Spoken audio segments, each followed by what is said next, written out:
All right, so here we are at example 3 here, and it's another example where we're trying to apply definite integral into finding the area between curves. Like that. All right, so let's look over to the wording of the problem, the wording description of the problem here, and then we're gonna once again analyze the wording step by step. Okay, so on the screen here. Okay, so what I have here in the description of the problem is that the problem is asking us to sketch, yes, and so we first need to sketch the region. So there's a region that's bounded by, so we have the curves, so these are the curves available given to us right here. Sine of x, so y equals sine of x, y equals cosine of x, okay. And then there's a curve x equals 0, and there's another curve x equals pi over 2. So I say curve because that refers to being graph, but in the end, these two last ones just being highlighted here, they are just vertical lines. Okay, so we got 4 graphs here that together bound a region. So that's what it means by, the region bounded by the curves. Yeah. Okay, so let's see how the sketch is going to look like. Okay, and so again, I am going to use Desmos.com for the precision of the graph right there. Okay, so here on my browser with Desmos.com, then and allow me again for a later purpose, allow me not to mention which one between the two graphs here is the graph for sine and which one is the graph for cosine. So now what I have available here is, so one graph is the graph for sine of x, and one graph is the graph for cosine of x. So we already have the two graphs given here on the picture. And I want my viewers, I want my students of mine and public viewers out there to be able to tell for yourself which one here is the sine and which one is the cosine, because there's a reason for that later on. Plus, I mean, you're all, as you are studying this video lecture right here, you are all at the calculus level. So you should have seen and familiar with all of these graphs right here. Okay, so once again, just the two graphs being displayed with Desmos here on my computer screen. One of them is sine of x, and the other one is cosine of x. And so now I am going to put on the other curve. So x equals 0 is this line right here that just popped out right here. That's perfectly coincide with the y-axis. And there's the other line right here. That's x equals pi over 2. That's that straight vertical line right here. Okay, and so in that way, and remember the wording, the description of the wording says we want the region to be the region that's bounded by these 4 graphs together, these 4 curves together. So we already sketched that, but now what will the region look like? Okay, so on my graph again, so the region makes sense to be in here. All right, so quickly in this pink color. So now let me put up the graphs here. So that's the region right there. All right, so the region here is the region that is matching with the description. Okay, and so in this way right here of seeing the region, and we immediately notice through the graphs that the two graphs, I mean, and I mentioned earlier, the two graphs here, one of them is the sine of x, and the other one among these graphs right here is the sine of x, and the other one is the cosine of x. But in the end, the two curves here between the two vertical lines here, and you can see that I mean, if we place a vertical stripe, if we use a vertical stripe, then the shaded region starts with this vertical line where x equals 0 and the region at x equals pi over 2 right here. But in the end, the point I would like to say now, the thing I would like to point out here is that the region here comes out from, we have a cross between the two graphs here. The two graphs cross each other at some point in between this, inside of this region. So there's or I can see that as like a twist right here. Okay, or if we are placing horizontal stripes, like stripes that are going this way, okay, there is still going to be we're still going to have to face that breaking point right here where the two graphs cross each other inside of the region. Okay, so in that way we have a clear plan in mind now that we need to at some point algebraically find out where the two graphs are crossing each other like that. Okay, and so that's enough to see the sketch of the region. Okay, and now let's get back on the lecture notes and read further the description of the problem right here. So of course, with the region that we have seen earlier, so yes, we are, after we've sketched the region, we need to find the area of the region. All right, so find the area, and then as part of the work, just like any other earlier examples that I have delivered in this lecture right here, then we are on our own we are the person that's responsible to decide whether we're going to integrate in respect to x, meaning are we going to use a vertical stripes? Okay, and I've had all of that explanation before. So again, integrate in respect to x just simply means are we using vertical stripes, or are we integrating in respect to y, meaning are we using horizontal stripes here? And the explanation will again come as we follow along. But so in this example, allow me again to make my decision and then lead the way the way how we process through the problem according to the decision. So the decision I'm doing here, so for this problem, I will be deciding, I will decide to integrate in respect to x, meaning I will be using vertical stripe. And then at the end of the video lesson, at the end of this example, I will again mention the reason why I have made such decision. Okay, so here we go. So now quickly as a picture. Okay, and having that picture, whatever that is, one graph goes that way, one graph goes the other way, and we have, so vertical stripe in my case here, that's how it looks. Okay, vertical stripe, that's how it looks. Okay, and so again, fundamentally, any integral, I have to remind again, it's accumulation. A definite integral is accumulation, and we are, and on the way how we, the stripe here, any stripe that we're using has a thickness. Okay, and then so we're multiplying the thickness with the length of the stripe. Okay, that's the ultimate understanding that I want anyone to carry with you right here. And then this is the area for one stripe. Okay, doesn't matter if it's a vertical stripe or a horizontal stripe. And then we're accumulating all of the stripes here from a start to an end. Okay, and so you have seen the picture earlier. And so I mentioned that I am going to use the vertical stripe, and I will explain that later. So the vertical stripe there means, so now vertical stripe means it's standing up and perpendicular with the x-axis. X-axis is here, so vertical stripe means we have to have, if our stripe is a vertical stripe like that, then and that's going to have to be the differential dx right here, the infinitesimally small change in x value, okay, in respect to the x-axis, and that's why it has to be the dx here. Okay, so now quickly from this fundamental formula, then I am going to have dx as the thickness for that. Okay, now, so here's another thing. So now the length of the stripe, okay, the length of the stripe is to be the difference between whoever being the upper curve and the lower curve, right? And then I have pointed out earlier as well that this integral, in the way how we are using vertical stripes, then we will start the accumulation from this point, because this line right here is x equals 0, and this line here is x equals pi over 2. And so going from the left to the right, our start here, see, and I have to notate again, this is from the left to the right boundary, to the right end. Okay, so from the left to the right, that's how we're accumulating our vertical stripes right there. So the left here is the start, and so the start in this case, okay, so the start in this case is going to be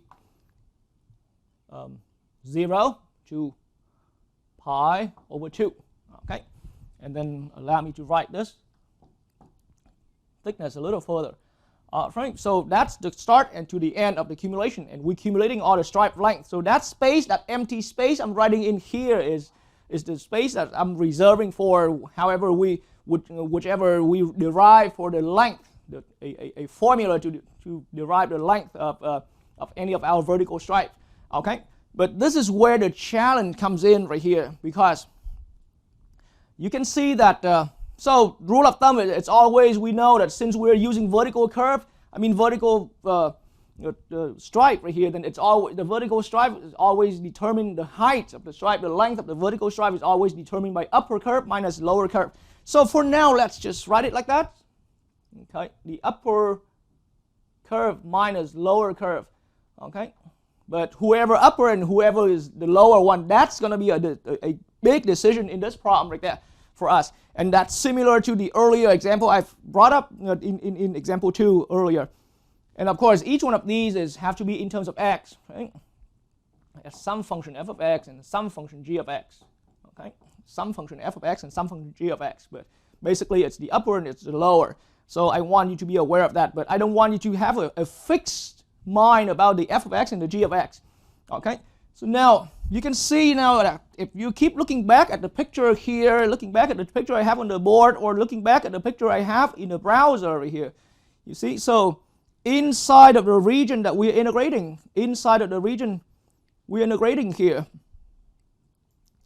okay, then at some region, the same function here, the same curve, but at some region, that same curve stays above the other curve, and then when it switched to the other part of the region, okay, then that same curve stays below the other region, stay below the other curve due to that switch right there, and that's why I was using somewhere here and there the term switch. Okay, so in that way, now we are well aware how important that is to find out where the two graphs crossing each other inside of this interval that we are inside of, in between this ending, starting and ending of our accumulation problem. Okay, and so this is where, again, the algebra is extremely important for us. The only way. And so another checkpoint before I get into the algebra, but our dx here, our thickness of each stripe has already been decided to be a thickness dx. Okay, so that means whichever function we're using here has to be in terms of x, and that's why I have to temporarily write f of x and g of x, some function of x and some function of g. Some function of x, two functions of x subtracting each other. Okay, but now who's above, who's below, and how they turn in the other way around, we're going to have to find that out. But as we're quickly checking, then both functions given to us here, okay, both functions given to us, they're all functions of x already. Now one of them is sine of x and the other one is y equals cosine of x. So that's one good news that making things a little easier for us. Now both functions have already been written in terms of x. Okay, and so in that way, now I'm gonna go to the other board and let's find out about this. The simple algebra work is gonna come back in. I am going to set one function, sine of x,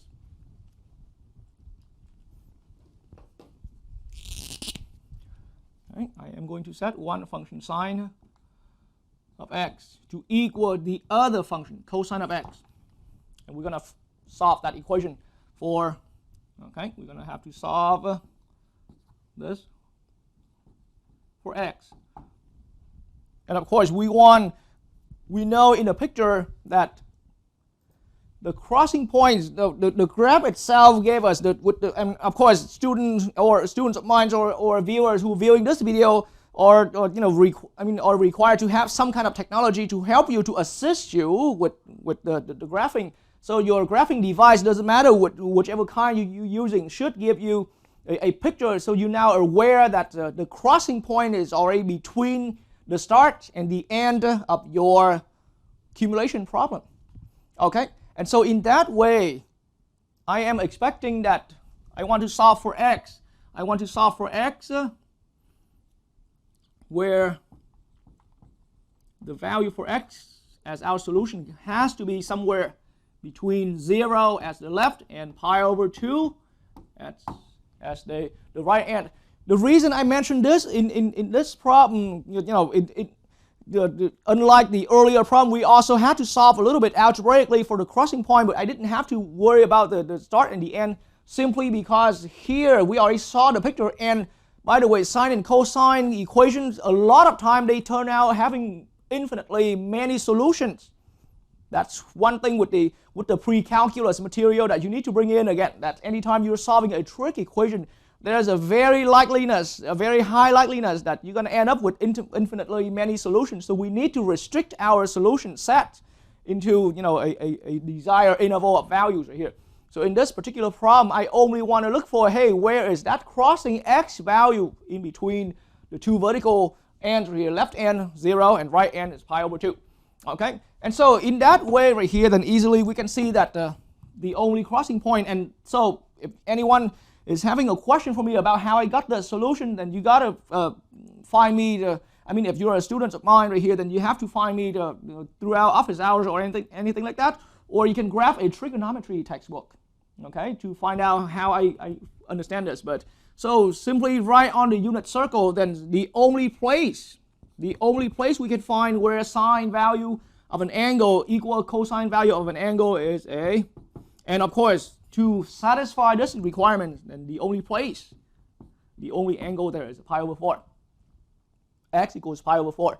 So, before I get started, a lot of people viewing this video viewing this lesson might be expecting a lot of algebra steps, but in the end, the unit circle is all the reasoning that leads to this. But then again, if you're not familiar with any of the things that I mentioned, then either you can grab a trigonometry textbook to find out, or just if you are a student of mine, you have a way to directly contact with me to clarify. Okay, and so, but this is the crossing value. The value where the two curves cross. Okay, and so now let me get back to the board right here, and now we know that. So this switch right here, the switch now because at some before that break point right here, so it's x equals pi over 4 right there. So before this breaking point, then one function is above the other one, and then after this point, the same function, but switch over the switch. That's why I call it a switch. Okay, and still I purposely in the beginning left that for my students who view this video and public viewers to know, which one of these is the sine and which one of these is the cosine. And I want you to verify that for a good reason right there. So now we found out precisely where the two graphs cross. But we still have another challenge that remains. Part of the challenge remains, but the bigger part of the challenge. So now think about anywhere between 0 and pi over 4, then who's above and who's below the other one? Because like I said in the beginning, I purposely did not mention, I want the viewers and students of mine after this lesson to have a solid understanding of how you can decide who's the upper curve and who's the lower curve. After we decided to use the vertical stripes right here. So in this zone right here, in this window, anywhere between 0 and x equals pi over 4, in this window, among the two functions, who's above and who's below, you may have had some thoughts in your mind already, but here's the solid argument. Again, let me swing back to the other board right here. So now, let me quickly put away this solving work, because we already got done. So mainly we worry about in this interval from 0 to pi over 4. Okay, then the two graphs right here, sine and cosine, we have two curves right here, sine and cosine, who's above and who's the lower one. So in that case, pick a value between like a pi over 8, for example. Okay, pick a value between. And then now we're looking at, we're going to directly substitute, because pi over 8 is for sure somewhere between. I'm not even going to worry about exactly in the middle of the interval we want or not, but in between 0 and pi over 4, pick a value, and you can pick something else as well. Okay, or maybe an easier value is pi over 8 is not a common value, so how about we can pick a pi over 6? That sure is between 0 and pi over 4. Okay, then we substitute that into the sine function, and we also substitute that into cosine function. Okay, and let's find out the two values. All right, so this is a 1/2. Okay, and once again, anyone not familiar with how I got this value, and you got to review your trigonometry understanding. Okay, but cosine of the pi over 6 is a square root 3 over 2 is a positive square root 3 over 2. So now with these actual numerical values, now the answer comes clear. We're looking at this value is higher. Okay, so now I'm saying that the sine function in this interval is less than, is the lower one. All right, so that helps me decide. So now in this, now we can label. I mean, it takes, I purposely show my students the careful steps. You don't, I mean, if you're a starter, I highly recommend you follow closely with my steps. But as you build your experience, then you can eventually start letting go, you know, a few detailed steps like that. But for now, allow me to go as detailed as I can. So in this region, I mean, in this interval, starting with 0 and ending at pi over 4, this breakpoint, upper curve here now is clearly, and we have said earlier, we saw it on the board earlier. So the cosine of x is the bigger one, okay? And now this is the sine of x, because the calculation tear it down for us. And now we also kind of recall for ourselves that, hey, now we also identify, because I purposely, you know, hide that away from the beginning. I hid that away from the beginning to tell who's who among these.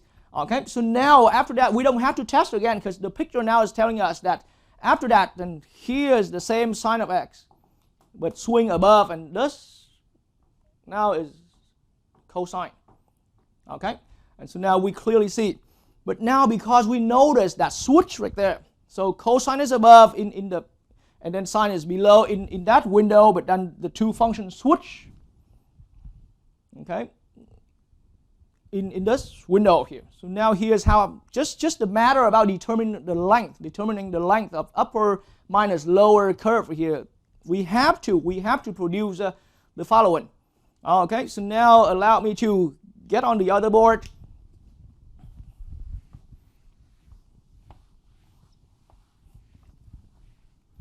And let's look at things this way.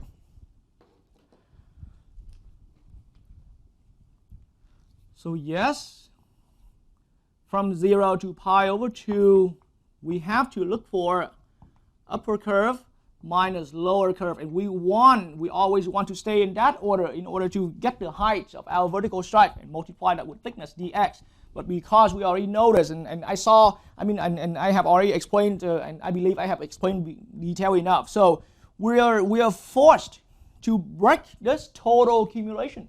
We are forced to break this definite integral. At this point, you start seeing me use that term, the accumulation, a lot more often than a definite integral, because I want you to understand truly the concept is we're accumulating. And then as we're accumulating, we have to switch over, because our length switch. It's all because these two functions switch role, who's upper and who's lower. And so now we have to produce one definite integral zoning going from 0 to ending at pi over 4, because we found that this was the breaking point where the two functions switch role. And so now in between that window, then the upper one now we found earlier in the picture that I believe that convinced anyone now throughout all the solid reasoning. Cosine is above, sine is below, okay? But only valid in between anywhere from 0 to pi over 4, okay? And so in that way, now I have a simple setup, cosine of x minus sine of x, okay, dx. So that's one accumulation. All right, that's one accumulation, but that's not the entire area that we're looking for. The entire area we're looking for is here. All the way from that, in that window, starting at 0 to ending at pi over 2. We're only ending at pi over 4, so that means we need another one. And see, remember, I keep using the term accumulation. That's why we have all that reason to add separate integrals together, because integral is an accumulation, so multiple integral problems is further accumulations. We're accumulating integrals as well, okay? And so now I'm adding. So now we produce another separate integral from Now starting at pi over 4 this time and ending at pi over 2. And then in that zone, in that window, then we're looking at sine is the upper function. And then cosine is the lower function. And again, our thickness, our stripe, each one of our stripe has thickness dx. Okay? So maybe let me rewrite that in a way that it can make me a little more space right here.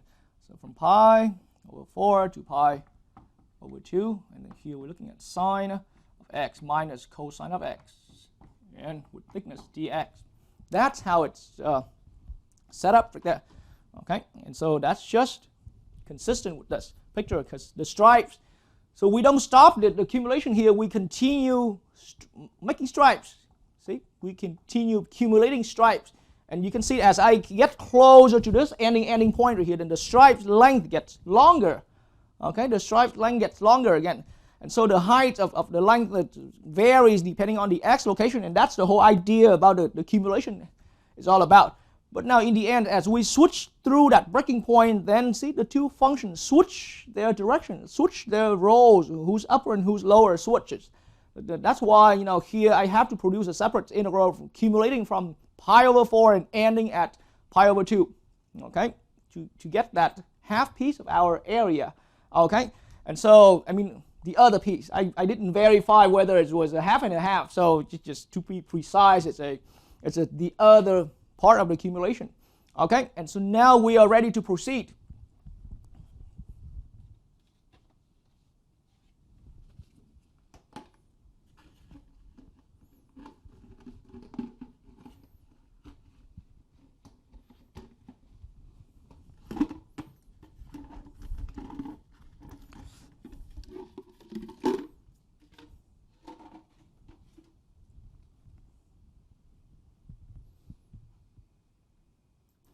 All right, so now on my other board here,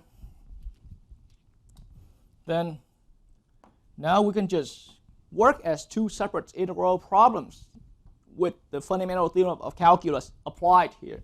So now I'm looking at the antiderivative of cosine is a negative sine of x, okay, minus cosine of x, okay, and then I am going to evaluate that from 0 to pi over 4. Okay, and that's the way how it is in how I have already decided to use vertical stripes. So we definitely have to produce two separate integrals. Okay, and then now I'm going to add with a separate fundamental theorem of calculus work here. So sine of x, when you take the antiderivative, it becomes minus cosine of x. Okay, and then minus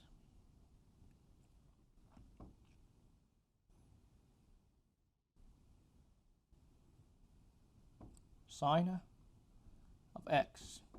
Okay, we're evaluating this from pi is the low to pi over 2 is the high. And let me actually double check with this. I had a sign error here. It's actually need to be a positive sign right here. So cosine is already the derivative, so antiderivative is a sign, and here we're looking at the plus. Like that. Okay? And so now it's just a matter of substituting values in, and so we're looking at the sine of the pi over 4, okay, plus cosine of pi over 4, and then we're subtracting out, right, that's one bracket. We're subtracting out sine of 0 plus cosine of 0. Okay, so all this here is for the first integral. And then now I'm going to add, so now minus cosine of pi over 2, okay, minus sine of pi over 2. Then I'm running out of space here a little bit, so allow me to kind of cut that into the other part of the board. So I'm going to subtract. All right, and so minus cosine of pi over 4 minus sine of pi over 4.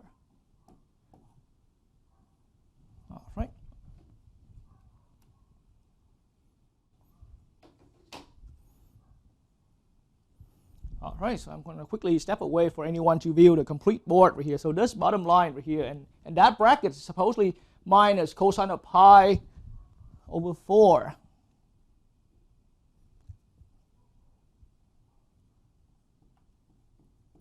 And then subtract sine of pi over 4 right there.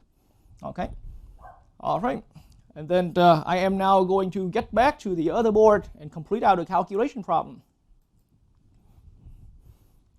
Okay, so I'm going to leave the picture here.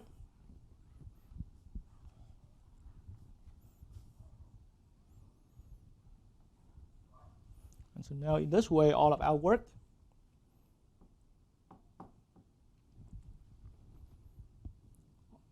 there, sine of pi over 4 at the very first term give me a square root 2 over 2 plus cosine is also another square root 2 over 2. We're subtracting, and then sine of 0 is a 0, and subtracting cosine of 0 is a 1. Okay, and I'm going to plus. Now negative cosine of pi over 2, so it's a 0 again, and then sine of pi over 2 is a 1, but then with the negative, so it's minus 1. Okay, and then here we're looking at square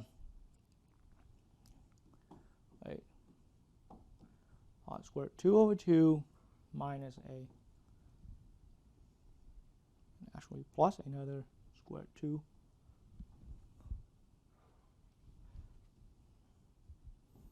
All right, and so now we're looking at final answer here. So 4 of these and minus 2, so it's 2 square root 2 minus 2.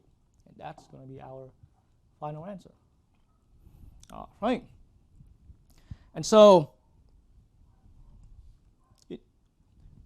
in this problem, the challenge for us here was to decide, was to find out where that crossing point, well, inside of this region that we're integrating, that we are accumulating, but there is a crossing point. We found that through the graph, but then we precisely found out this value right here by setting sine of x equals cosine of x. And I also purposely pushed my students in a way that I purposely did not mention among these two curves right here who's cosine and who's sine, because I want you to determine using the, when we decide that in this window we learned that just simply pick a value between 0 and pi over 4 and substitute it in, and we know that who's above and who's below. And then so cosine was obviously above, so that also generally means cosine is this curve right here, and then sine is the other curve. Okay, and then because of the way how the graphs are crossing each other like that, the integrals, when it came to setting up the integral, just that fundamental understanding, but now it looked at that what it produced for us, we had to break it down into two separate accumulation works like that. Okay, and so now we found the answer, and again this is still a problem that's not that challenging, but now let me get back on my other board, erase out some information, and I will explain the reason why I chose to go with vertical stripe for accumulation instead of horizontal stripe right here. All right, so let's not worry about these fancy stuff here. We just look right at the picture. Just focus right at the picture.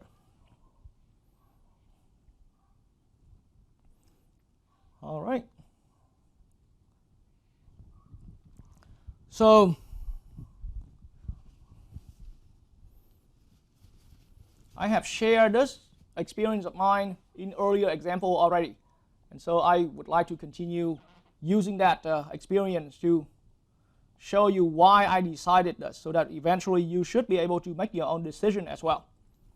Okay, because going with an orientation of your stripe is completely on your own choice. Okay, so now you know that there's the cosine of x and there's a sine of x. Okay, let me spend some time reconstructing the curve a little bit. Okay, so the region is here. So now as far as the shading, let's do slanted shading like that to make things clear. Okay, but now what if I was deciding to go with horizontal stripe? Okay, here's the problem. horizontal stripe, I'm not saying, again, vertical stripe or horizontal stripe, they can all work. Okay, I never said that one way doesn't work and only the other way. I never said that. Okay, any orientation of your stripe will work, but the matter now, what's more important is one way is going to cost you more effort than the other way. Okay, so now I decided in the beginning, before we started setting up the integral, I decided to use a vertical stripe. And now let me point out that what if we decided to use a horizontal stripe? Well, horizontal stripe, and this is the region we clearly we see the definite region here. So if we place a horizontal stripe, look at the kind of problem we have right there. You see how I'm dotting in between like that? So the horizontal stripe doesn't even a lot of our horizontal stripes. Let's put it that way. Well, the stripe here in red color of mine, yes, it has thickness dy, so that's easy to understand. But now at a lot of places, to the point of almost infinitely many, at a lot of places our stripes got even broken up. You see, I use dotted lines right here to help myself continue to draw a straight line over, but really it's not a straight line over. If we use a horizontal stripe, we got our length of the stripe is not even continuous. It's got broken up right here. And that's a scary part. I'm not saying that it's impossible to handle, but that's already rings up a good sign that we have to produce two separate calculations to get this total stripe right here.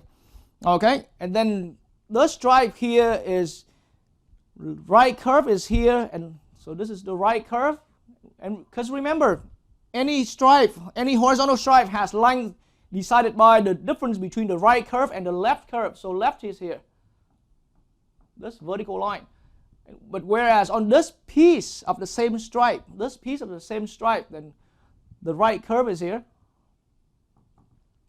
Okay, and the left curve is there. It's gonna make life a lot more complicated for us.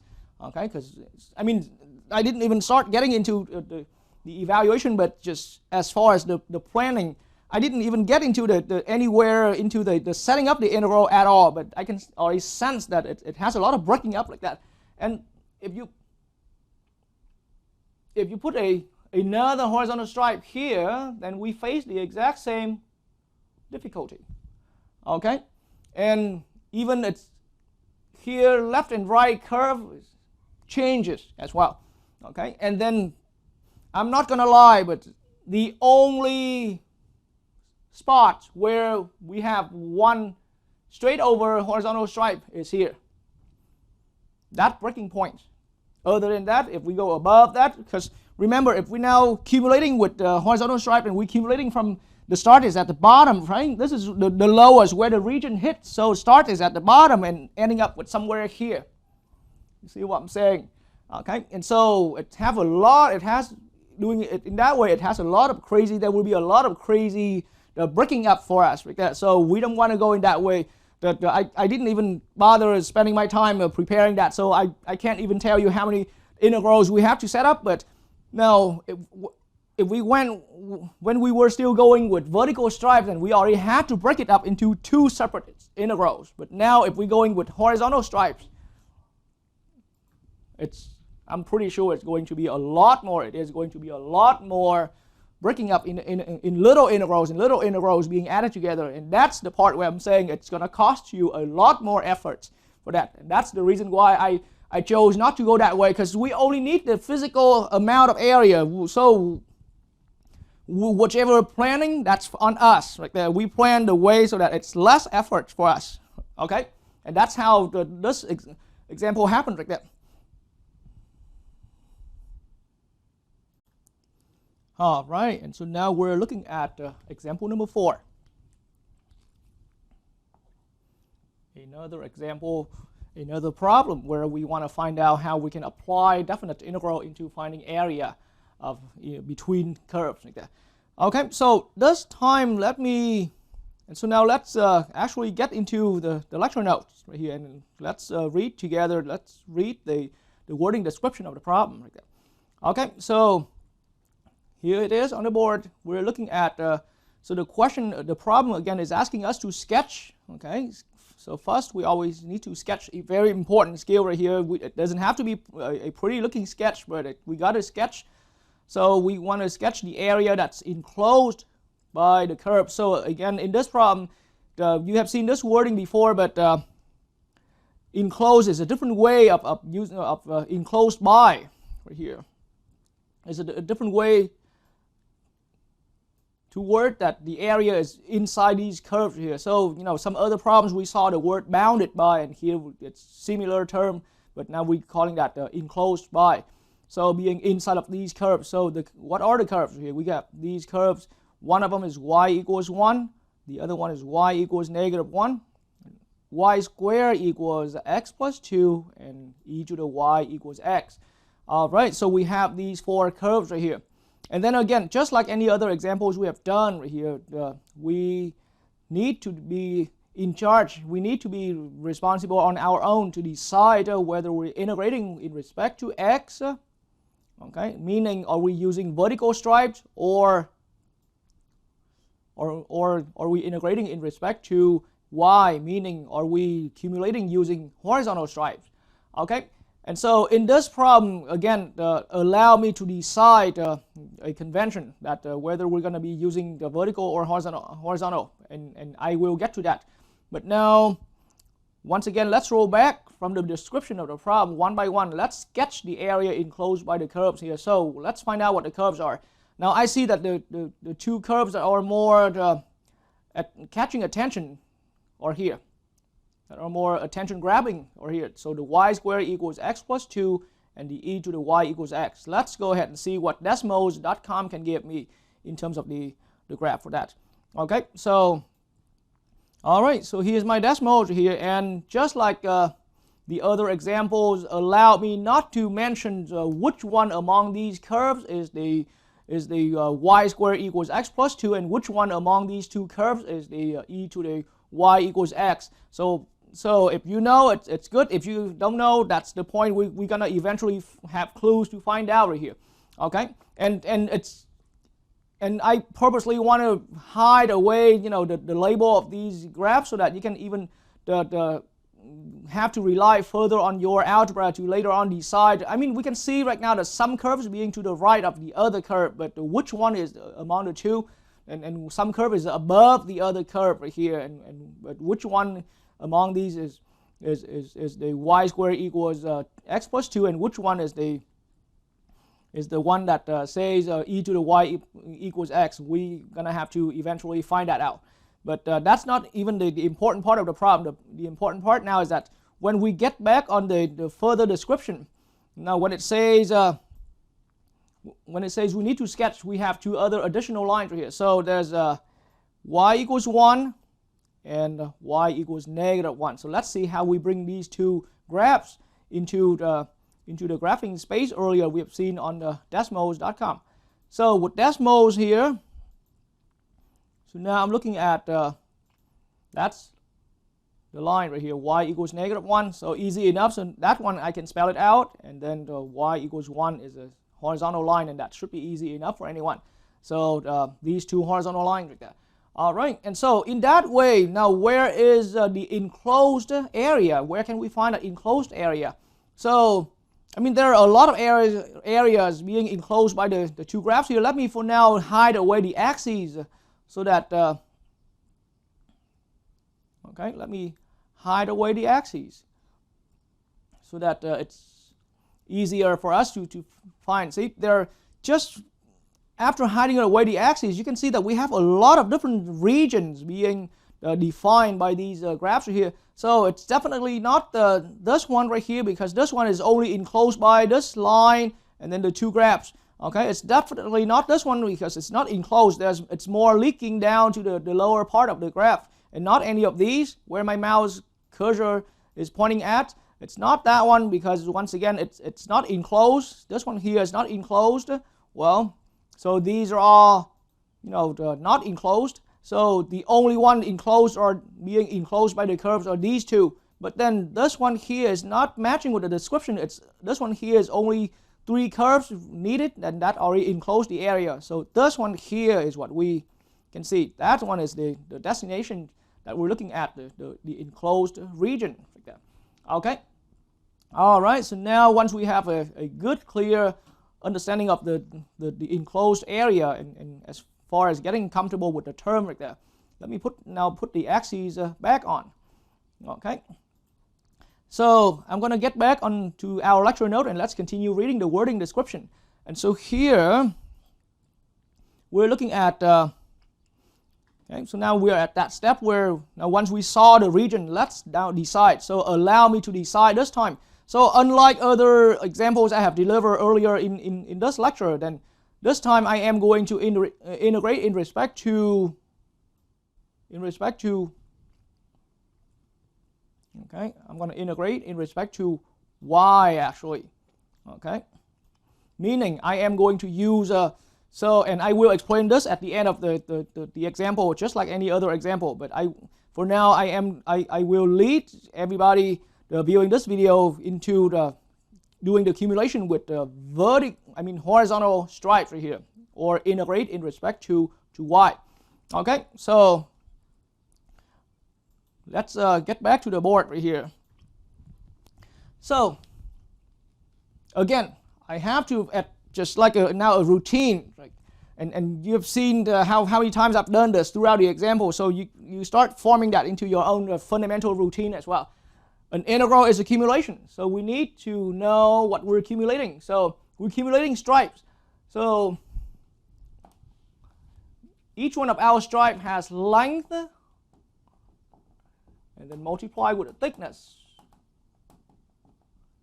And then that's the area of one stripe. Now we're going to be accumulating, and that's a symbol, we call that formally the integral symbol, but it means it's accumulation. So we're accumulating all of these stripe areas from a start to an end right there. Okay, so that's the fundamental that I need anyone learning with me right here to nail it down. Okay, so from a start to an end. And so now I'm not going to compete with computer, but I'm going to try to reconstruct the region that you have seen earlier here. Okay, so it looks like one curve is going this way and the other curve is going kind of like this way. All right, so that's what we have right there, and maybe I should draw that even larger so that gives us more space to work with.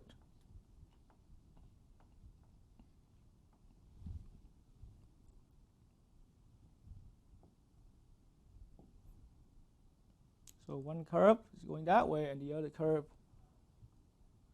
All right, and forgive me that I'm a little bit off scale right here, but that's not too important. So we got to know that one of these curves has to be the y squared equals x plus 2, and the other one is the e to the y e to the y equals x. But I have not directly mentioned which one is which yet, because I want you to reveal your own skill and be able to decide.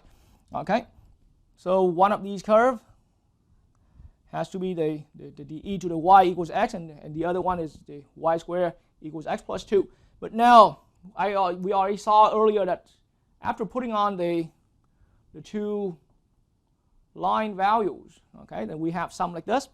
Okay, so this line, I told anyone that this line was y equals 1, and this other horizontal line right here is y equals -1. Okay, and so I had also mentioned earlier that I have decided, and please follow with my decision so that I can lead anyone viewing this video to progress along with my decisions that we're choosing. So this time, now let me have a clear sense about, let me erase the extra part, so we don't really need this part. So the region is here. All right, the region is there. I don't need this extra part. So that's the region. Okay, we don't need all of these extra parts right there. Okay, because after erasing out all the extra parts, and we have left behind just the region. Okay, so that's the region. So there's the region. I mean, this is those are the curves that define our region right there. Okay, so there's a curve, there's a curve, there's a curve, and there's an upper curve like that. And so in what I said earlier, I decided that we're going to go with horizontal stripe this time. So let's think about a quick scratchy sketch right here. But horizontal stripe means we're accumulating like this, bottom up, and our stripes are perpendicular with the y-axis and parallel with the x-axis. Okay, so for on any stripe, so that means now consequently in the way it is on any stripe right here. Okay, then the thickness this time is dy.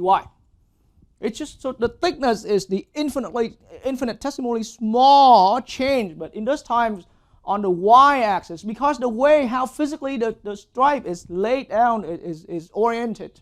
Okay, so my thickness now is a dy. So in that decision that I have loudly announced, going with the horizontal stripe, then this integral slowly becomes so length. We still don't know that, and we'll get to that later. Okay, so there's some length, and then all of that there needs to multiply with thickness dy this time. Okay. And so because of that, now once we know that we're using thickness dy, we're using horizontal stripes, so our stripe's looking like this. So now if we're accumulating that way, then you can clearly speaking, it has to start at this bottom line and up. Okay, and so this bottom line was given for us. Well, the easy part of this problem, the bottom line was already expressed as y equals -1, which was also a value on the y-axis. Because see, now we're accumulating with all the horizontal stripes, so we're accumulating from the bottom up vertical coordinates. So bottom up on the vertical side right here, and that means we have to measure things in respect to the y variable, and these two lines are already being expressed in terms of the y variable. Okay, and so from bottom up, so that means our start of the accumulation is at -1, and we're ending our accumulation at y equals 1. But these are the variable these are the values that in respect to the y variable. And another point to check for consistency right here. See, our d here, our d expression is dy. It's a differential dy right here. So all of the expression here has to be in terms of y instead of, and this is the part where I start making it unlike any of the earlier examples.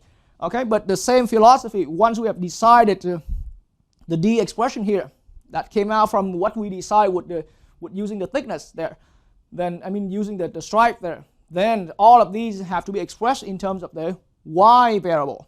Okay, and so now what's remained for us is just to identify the length here. So in any of our stripes here, see, let's look at the length. So the length come out from, you see, in this way where we're accumulating our horizontal stripes right here, then each stripe has a length determined by, see, the difference between the right curve.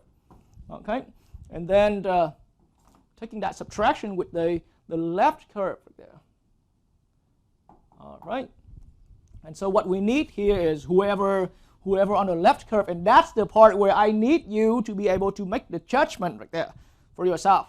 Okay, so all we know is that in theory, right, we need whoever right here from the picture, we need whoever on the right curve subtract the left curve. That's the way it is. It's just we go straight, right alongside with the physical appearance of the picture itself, of the region itself. Okay, so right curve and left curve, it doesn't matter how it's written, it has to be in terms of y now. Okay, it has to be in terms of y right there. All right, and so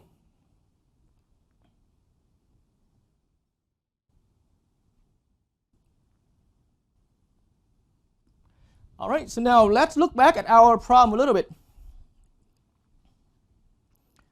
So in the lecture note right here, the two curves we have, let me clear out some of these extra highlights right here so that it can make things a little less confusing. Okay, so now just focus on these two highlighted curves right here, because we already know these from the picture. So if we're looking at these two highlighted curves, let's have a look at them and let's play around with them a little bit. Okay, on my other board, one of them was written y squared equals x plus 2. It's a curve. I just need you to see this as an equation, as a curve, as a graph. And the other one is e to the y equals x. It's just another curve, and we still didn't know which one is who among the two curves there yet. But this is one thing I can see, at least in our responsibility, that what we can do right now, within what we can do right now, we can solve this equation for as a function in terms of y. So we want to put y as the main variable, and the other variable is the function.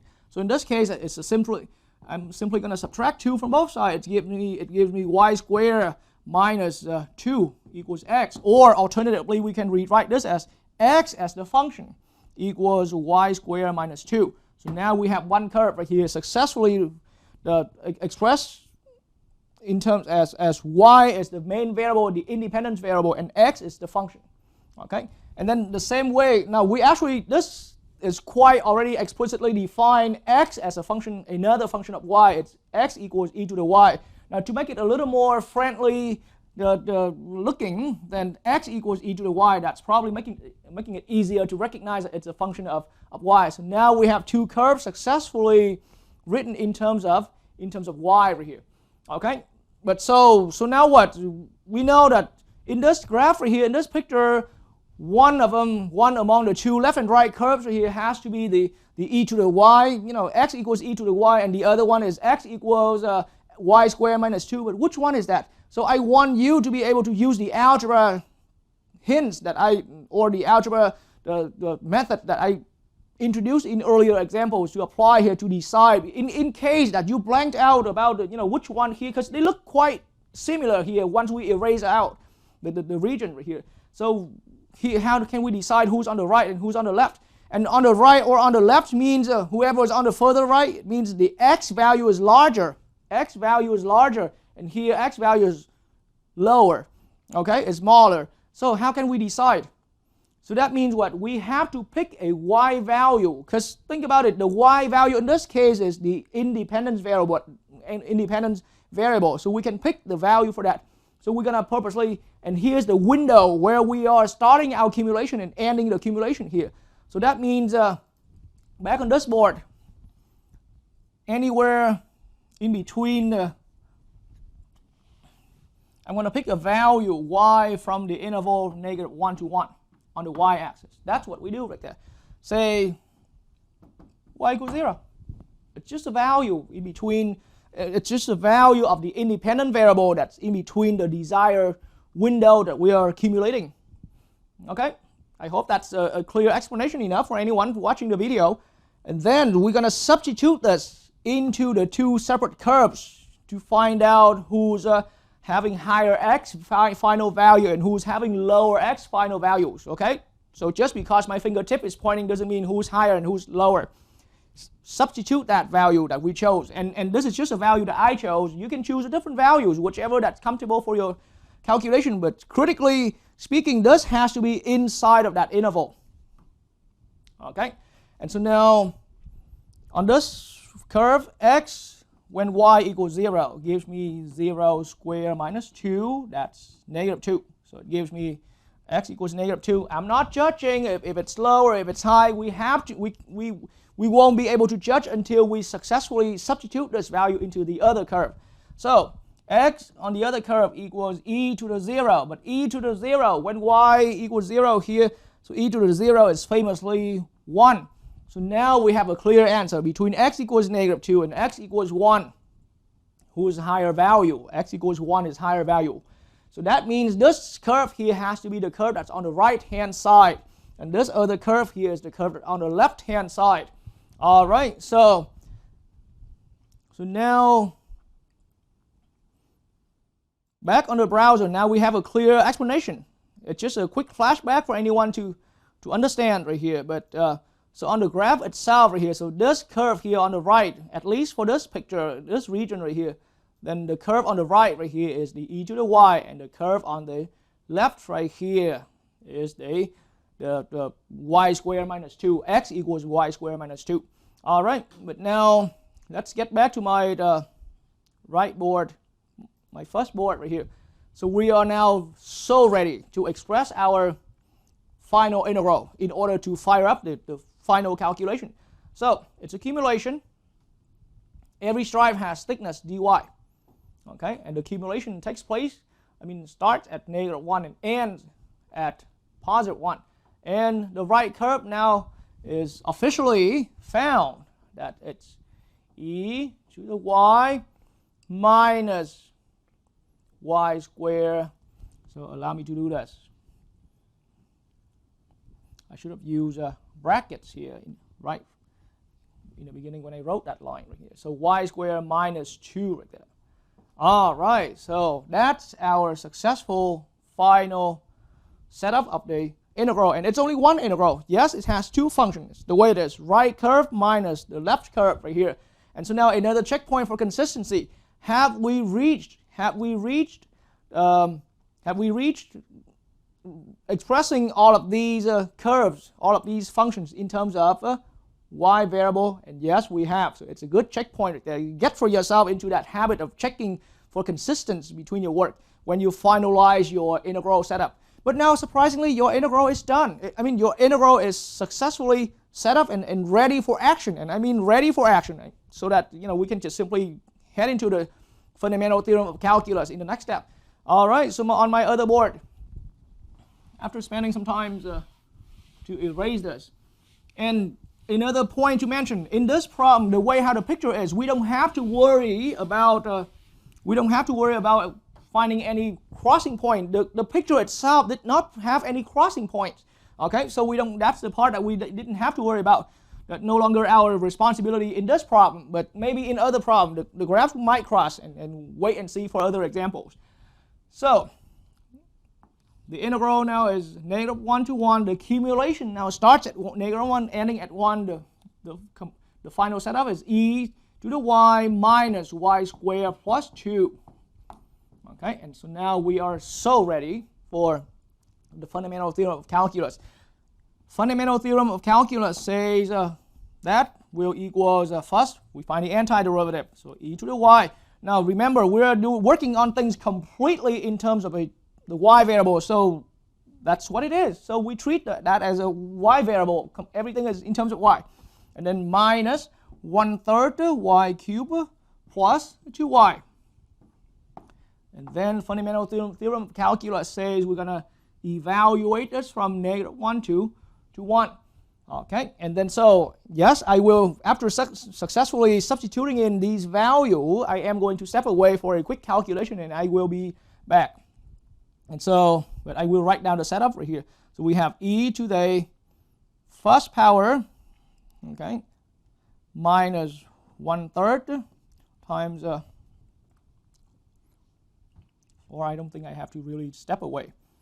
Okay, minus 1 cube, 1/3 times 1 cube plus 2 times 1. Okay, that's one of them. And then minus, okay. And here we're looking at e to the minus 1, substituting it in for that e to the y, and then minus, it's a 1/3, -1 to the third power plus 2 times -1. Okay, and let me erase some of the extra notation from the other picture on the board right there. All right, and so now, at this point, I actually changed my mind. I don't think I have to step away for a calculation because things look simple enough that we don't need the calculator or the power.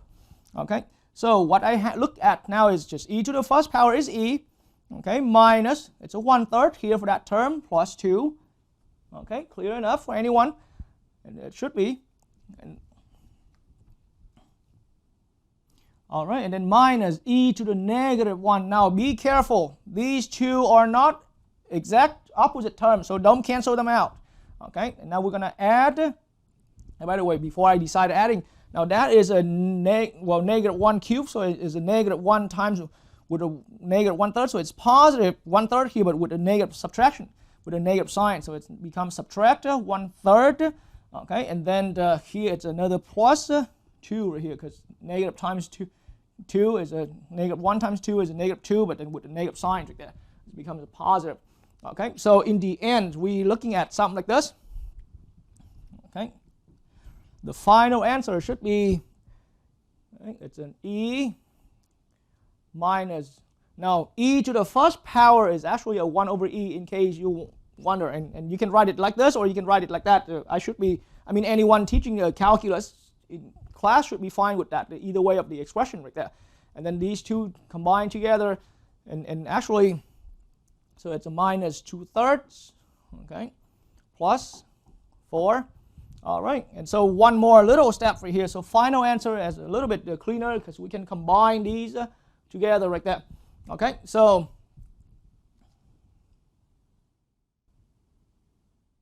that's making it e minus 1 over e, okay, plus 10/3.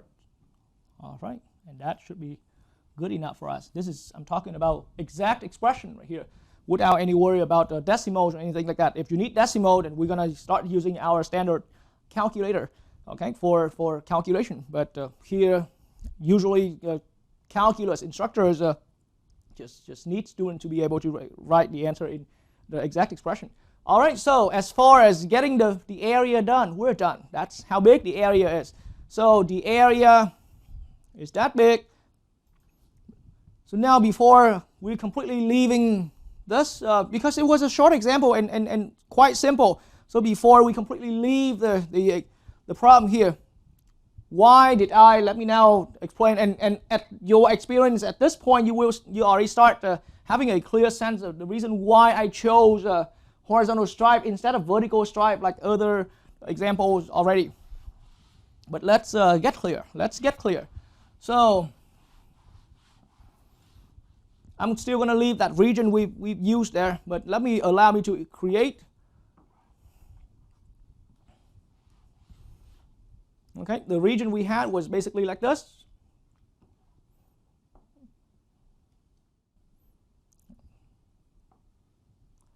Okay, so the region we had was basically like that. Okay. So now what if, so admittedly we use a horizontal stripe for the accumulation, and that's how it was like that. But what if we use the vertical stripes? What if we use vertical stripe to get dx in your thickness? Then what would happen? Well, then there are a few breaking points that you got to be aware.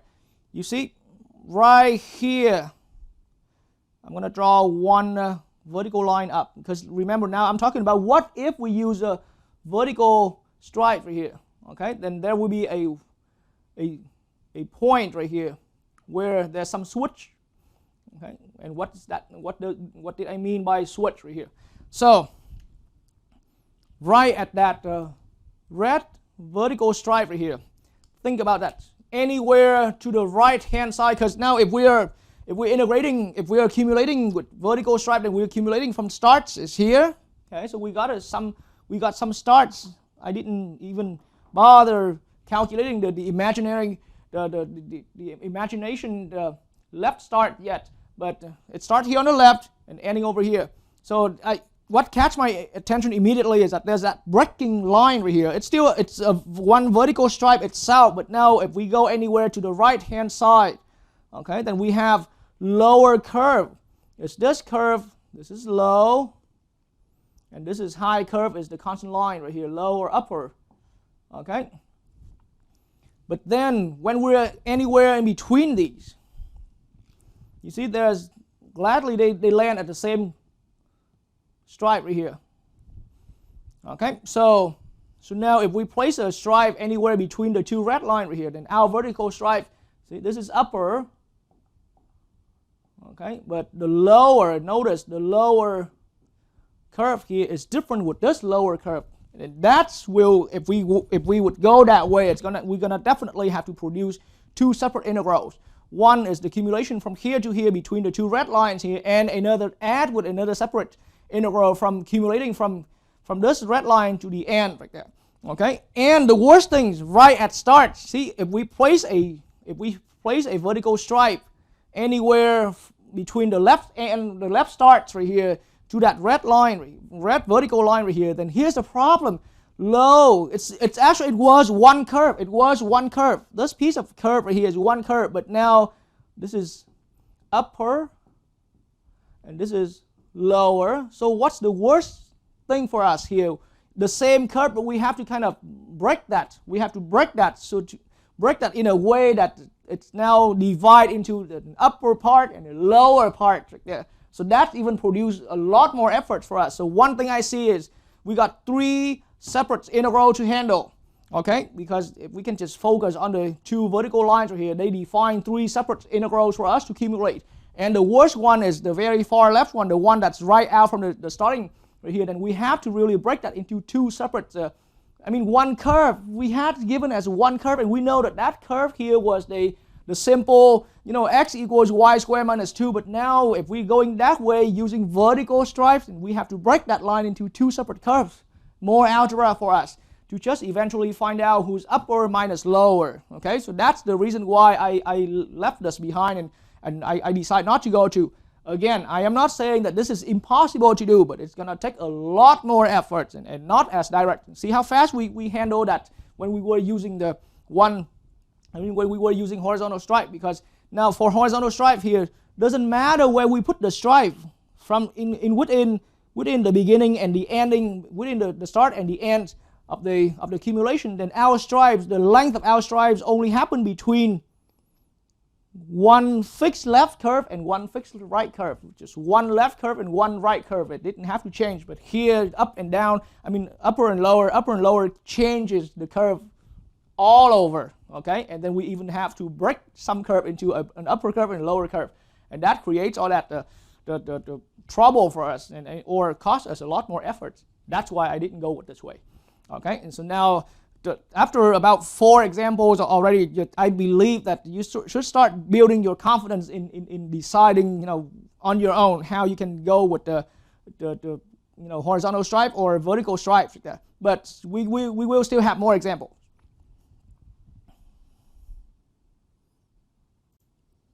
All right, and so now here we are at example 5, and just another problem where we are going to apply the definite integral into finding an area that's trapped between curves. Okay, so now let me turn over to my lecture notes so that we can start reading the worded description of our problem right here. All right, so on my screen right here, what I have, yes, just like any other examples, we are asked to sketch.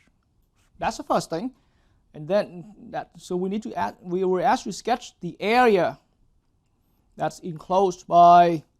Okay, so enclosed by. So first thing, so the wording here is making it quite clear. One of them is the line y equals x minus 1. So you got to be aware that it all depends on the wording of the problem. Some problem the wording made it already easy to recognize which curve is which, and some other problem it's not. And so one graph we have the line y equals x minus 1 and the parabola. So now anyone is aware about the parabola, the shape of the parabola. So the parabola y squared equals 2x plus 6. Okay, so let's sketch the area enclosed by these 2 graphs right here. One of them is the line and one of them is the parabola. Okay, and so now I am going to turn over to my browser to see the graphs. So right there, that we can already see. So at this point in your math experience, then you should know the difference between, as far as the shape, the difference between a parabola and a line. And so clearly speaking, this is the line that the problem was describing. So this is the line y equals x plus 1. And then the other bent curve right here is apparently that parabola y squared equals 2x plus 6. Okay, and so now here's the region. So once we've had that, then see this time we're only given 2 graphs, and we're supposed to find that enclosed area. That area enclosed by the 2 only curves here. So with the 2 only curves here, where's the area that can be? Now definitely it cannot be this area because we have a leak. And this is definitely not the one because it has all that wide open space out here. And the same with this, there's a wide open space, and the same here, there's a wide open space if I move my mouse this way. And so the only leftover area for us is, this is the area that's being, completely enclosed by the two graphs right here. And so you see, so now this, you can see that when it says enclosed, we can see that there is some crossing right here between the 2 curves, and then the crossing right here will help us determine where the start and the end of our accumulation in case when we start getting into the actual finding the accumulation work. So think about it. I mean, horizontally, then if we're accumulating using vertical stripes, you see I'm trying to use my mouse to make vertical stripe right here. If we are sketching with vertical stripe, then and this is our start, and we are ending here, so we still need that crossing point found out.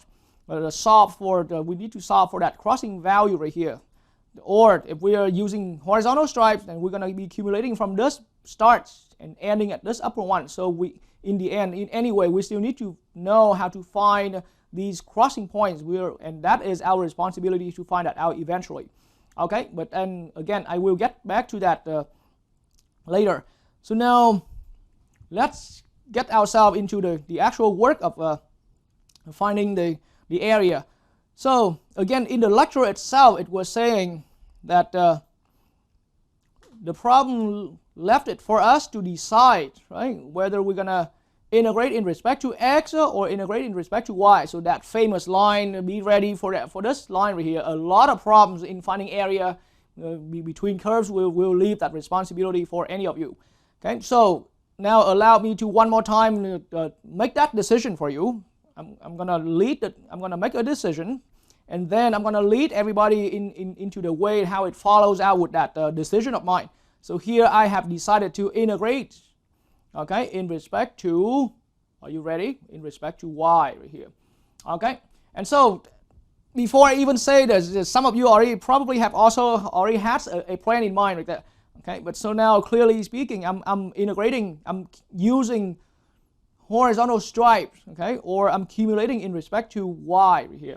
All right, so now that's a decision right here, and again, at the end of the video, and at the end of the example, I will get a chance to explain the reason why I went that way, okay, and then in some other examples after this one right here, it's gonna be something that I'm working live as a live student that in the position to choose, and I'm gonna show you instantly how we can choose, okay, and so now let's get to it. And again, I have to start that very famous and fundamental understanding for an integral. An integral is accumulation. And so now to find area, yes, first, it doesn't matter if we're looking at horizontal stripes or vertical stripes, we're still going to need the length of the stripe multiplied with thickness. Okay. That's area of one stripe. And then we're going to be accumulating. So an integral is accumulation. And now once we saw the region, we have a clear way of knowing where we accumulate from. So we will have to know where we start the accumulation and where we end our accumulation. That's the fundamental for any the problem where we apply a definite integral into finding area between curves. Okay, and so now, according to the picture we have seen earlier, allow me to make a not so precise sketched version of that. Okay, and no instructor can expect students to make the most pretty looking graphs ever, but make a sketch that helps yourself find these problems right there. Okay, so we have something like that, and the picture is kind of look like this. Okay. And so now there's a crossing point here and a crossing point there. So that's the region. So now in this picture in particular, then we already know that in our region here, this curve is the left curve. I mean, this curve is the right curve. We can see that through the picture. The right curve is here. And this right curve allowed me to put the colon here. The right curve here was that line y equals x minus 1. And I might even be upscale with that. Okay? And then, so this curve here, this bent one, because you already experienced enough, right? This is the left curve. All right, so the left curve here has already been easily identified as the curve, the parabola y squared equals 2x plus 6. So allow me to do colon right there. All right, but there's still a lot more about these, so don't just rushly, subtract them out, because remember we got to do things in proper steps right here. So that's a picture, that's a sketch. And our area is here, is in there. Thickness, and as I said earlier, I am going to use a horizontal stripe this time, horizontal stripe this time, as a decision I've made, before I start getting into the example. So again, a horizontal stripe is going to have to look like that. Okay, it's parallel with the x-axis, and it's going to be perpendicular with the y-axis. And so in that way, the thickness for any stripe has to be determined by the differential dy, or it's an infinitesimally small change in y. And that's why I see, because if it's a big coarse rectangle like that, then it's a delta y. But now it's so thin, right? And that width just keep getting thinner and thinner. It's not going to stop at one fix, but it keeps getting thinner. And so now it becomes a dy. It's a differential dy, the infinitesimally small change in y. So now that's all clear right there. So that thickness in our integral becomes a dy. Okay? And now that means, and we haven't found our start and our end of the integral yet. Okay? But now we know that it has to be now, see, we have already decided it's in terms of y. Everything is in terms of y. So now we have to find the start and the end in terms of y. So now think about it. If we now place our horizontal stripes like that, then it looks like vertically on the y-axis, it starts at this point right here where the two graphs cross, right? And then it's going to end at whatever this y value right here where the two graphs here cross. But I keep saying this in y value, okay? Because that's the way. So we need a y value for the low cross right here, and we need the other y values for the upper cross, okay? So we're going to solve these two things in terms of y for now. All right, so now in that way, allow me to put the two equations together like this. Okay, so on my other board, we're now going to find out the crossing points right here. Y squared equals 2x plus 6. Okay, and then the other curve we have, I'm just leaving it the way it is right there. Y equals x minus 1. Okay, so we just, at this point, your algebra should be enough to give you all that flexibility to solve. We just need to find out the value of y, the y values, okay? That gives you the low cross and the upper cross according to the picture right there. See, the picture is like this. So there's a, vertically speaking, there's a low cross and there's a high cross in terms of the y value, okay? And so now in that way, after all that extra explanation, then it would just be easier that even though we didn't get there to that point where we rewriting these in terms of the y variable, but now it's about time as well. So from this curve right here, I am going to first subtract both sides by the 6 right there. So that's giving me 2x, and that gives me the next step. Here is a y dividing both sides by 2. Okay, so then the next step, that equation now is transformed or becomes the 1/2 y squared minus 3 to equals x. That's one thing. And then, so now we have successfully written that in terms of the y variable. Okay? And then, this one right here, it started out as y as a function in terms of x, but now we can just quickly add 1 from both sides to rearrange the equation into a function in terms of y. So here's going to be x equals y plus 1, or you can alternatively write that as x equals y plus 1. Or this equation here is x equals 1/2 y squared minus 3. I mean x equals 1/2 y squared minus 3.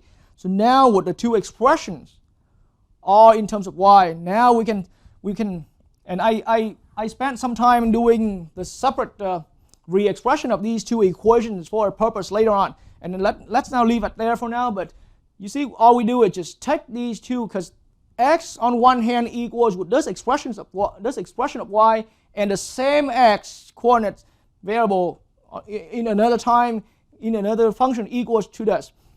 So we want to find those crossing points. That means we're going to equate the y plus 1 with the 1/2 y squared minus 3. So 1/2 y squared minus 3 equals y plus 1.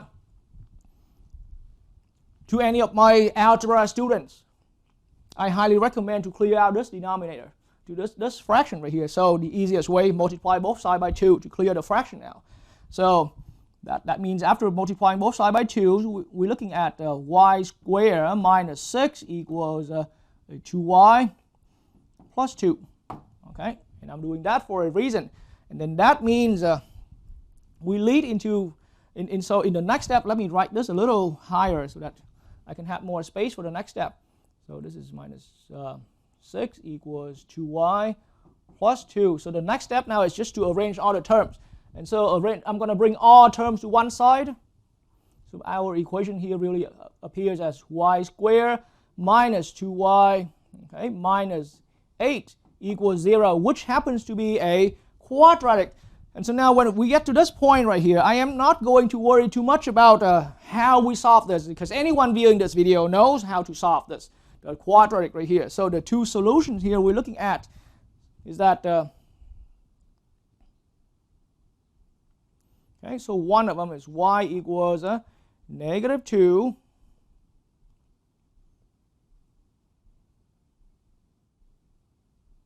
okay, and the other one is y equals 4. Okay, so that's, and again you have factoring techniques, you have quadratic formulas, you got so many techniques here. I'll just make that shortcuts all the way to the final answer right there, right out from that quadratic. But so the answer we solve here is in terms of y.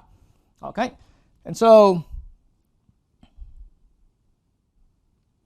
now back into my other board right here, we have all the pieces of information ready. So the two solutions that gives us the crossing points right here, negative 2 and 4. So now it makes sense that the lower value here has to be the bottom end, right? Because we're accumulating from the bottom up. So this is the bottom, and this is the top right here. So start and end, start and end. Okay, so now in my integral setup, now I'm ready. Start of the accumulation. The start of the accumulation is at negative 2, and then the ending of this accumulation is at 4. Okay, and now it's all about the right curve. So let me put it as R minus L right here, right curve minus the left curve. Now originally it was written like these two equations, but you see the work along the way that we had a byproduct that, so along the work, so this was our left curve, okay, and this was our right curve right here. So now we're going to use these forms right here because these are all successfully re-expressed in terms of the y variable. All right, so in that way, now right curve minus left curve, I'm looking at, and let me use brackets here because we're going to have more parentheses. Y plus 1. And then now we're going to subtract. So that's the right curve here. All right, so that's the right curve that we have found earlier. And so now I'm going to subtract. Okay, so the left curve here is in parentheses. We're looking at negative 1/2 y squared. Actually, it's minus.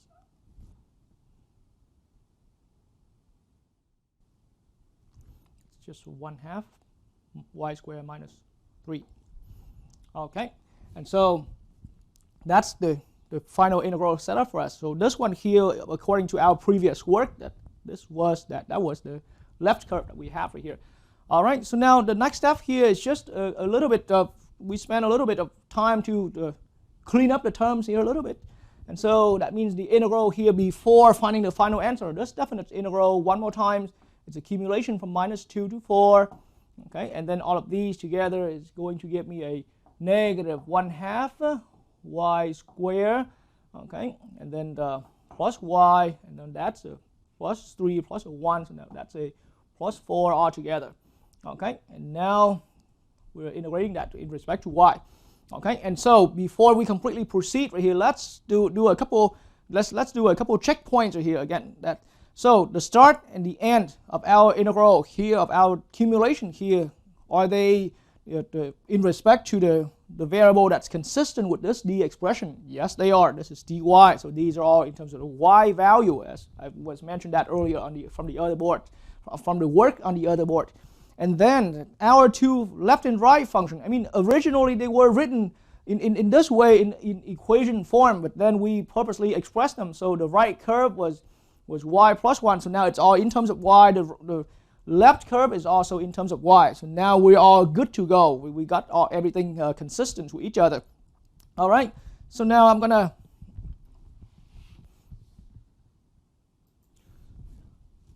get on the other board and let's complete our problem here. So with this current final integral that we've had here, it's an integral from -2 to 4, and then we're looking at negative 1/2 y squared plus y plus 4.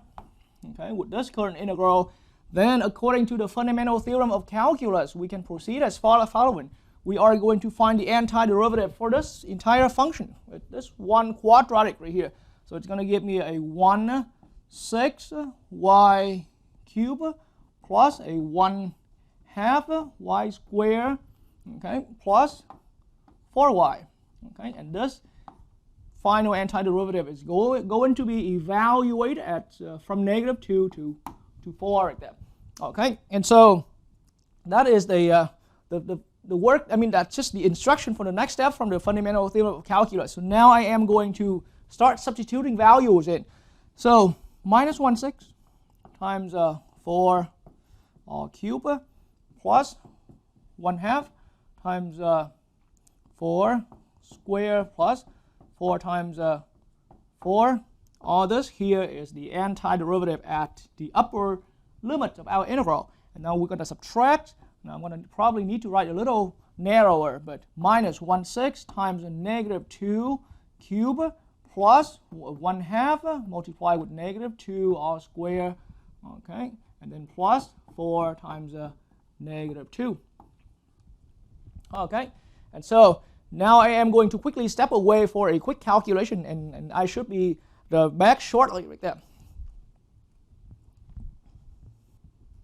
All right, so the final answer that I have found for my calculator, and you can use any calculator, it's 18. Okay, so this is the answer to that area, to how big this area is. So the area that we were shading here, or in the picture itself, back to the picture on Desmos itself right here. Okay, so this picture,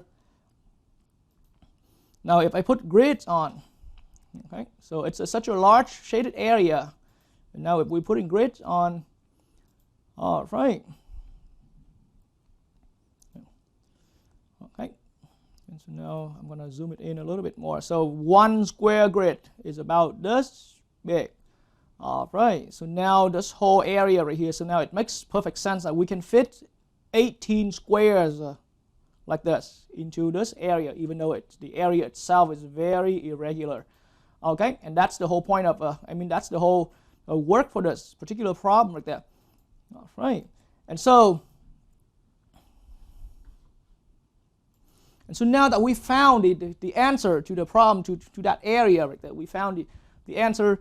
Now before we leave the example, again, let me explain why I made that decision before I start leading anyone viewing the lesson into getting the integral set up like that. But so why did that happen? I mean, why did I choose a horizontal stripe? Okay, and so now let me clear away all of these drawing right there, right? And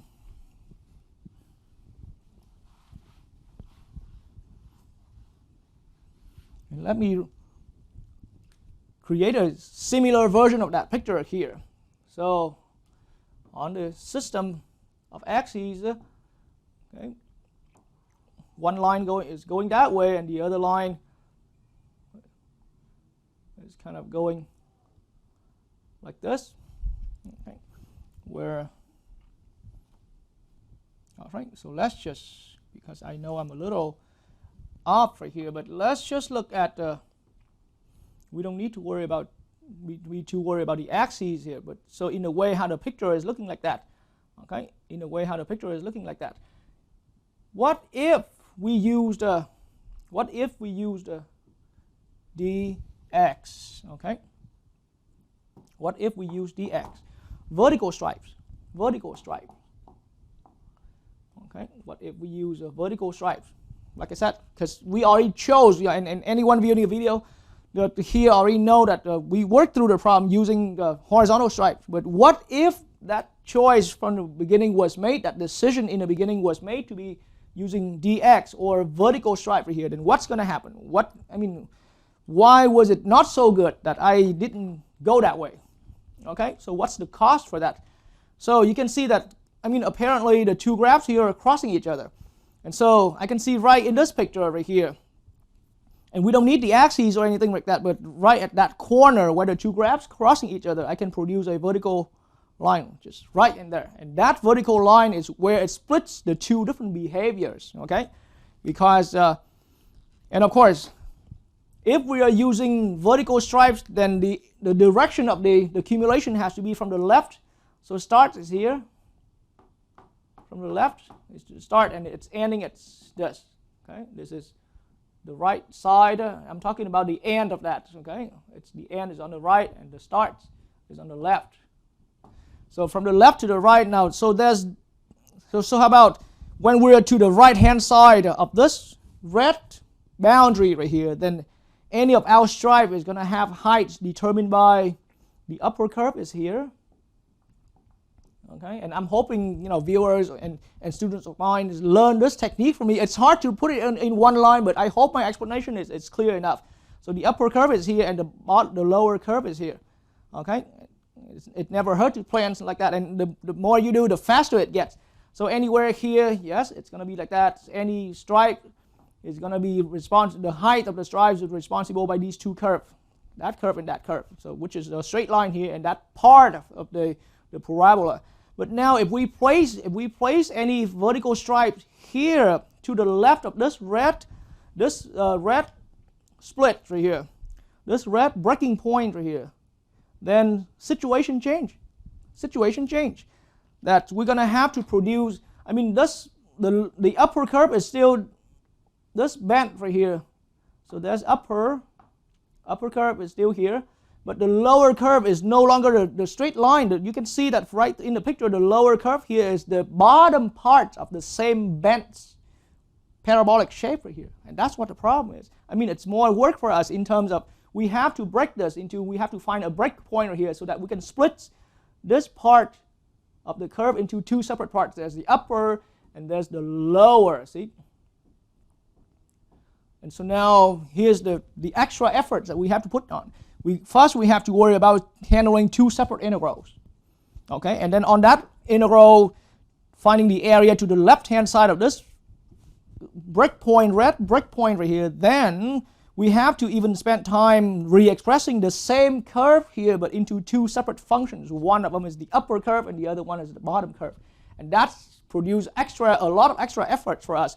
Whereas in the whole problem here, as you have seen earlier, we only need to run into one curve, one integral setup from -2 to 4, okay, of the -1/2 y squared plus y plus 4.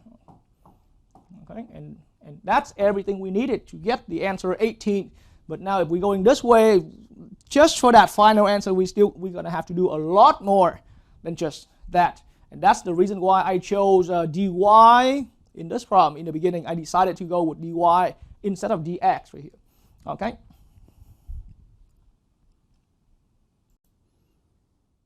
All right, so now we are at the example 6 right here, and this is, I hope, to be the last one in our lecture here. That I hope I have brought in enough examples so that you can see enough situations out there.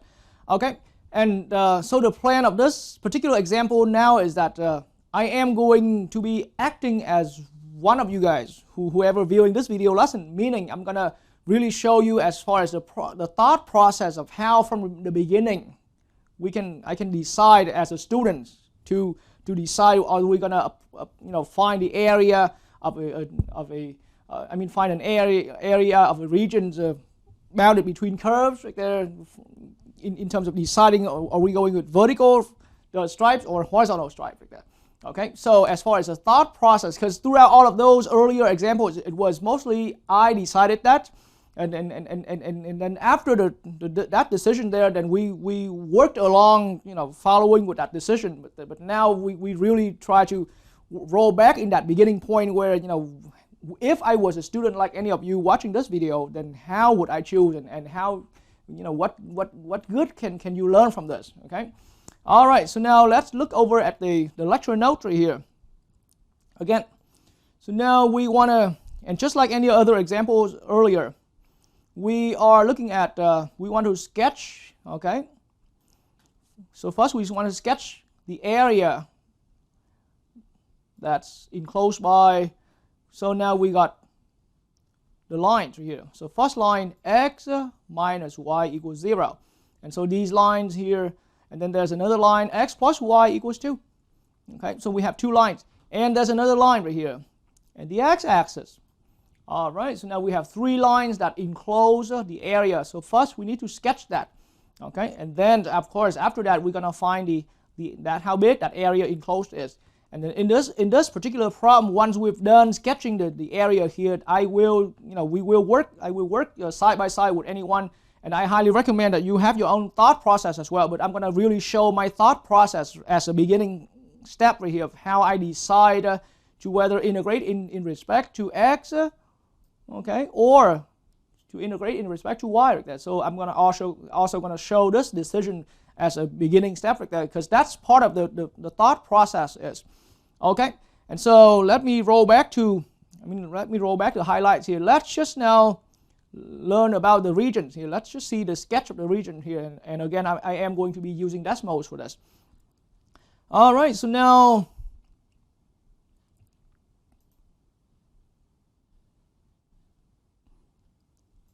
this is the graph. This drawing right here shows the graphs of the two lines that we have.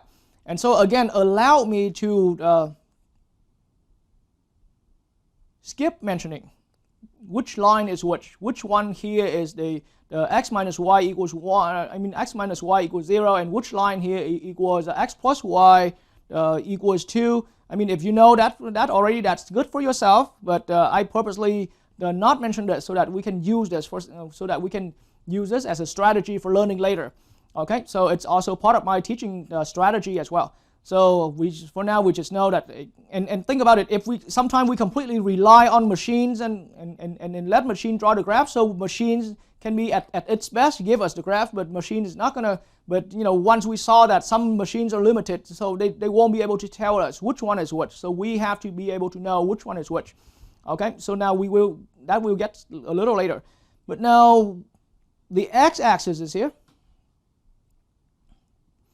So that's the x-axis. So I just now put that in bold print right there.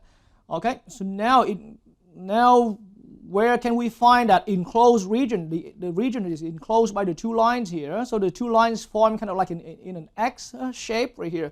So this cannot be that region we're looking at, because this region is not enclosed. There's a whole wide open space if we move the mouse above the screen right here. And none of these, this space is neither that space and not this space and not this space inside. This space is enclosed, but it's enclosed between the two lines and the y-axis. So the one that we're looking at has to be here where I put my mouse cursor at. All right, so let's have a visual of that. There you go. So that's the picture right there. That's the picture we have.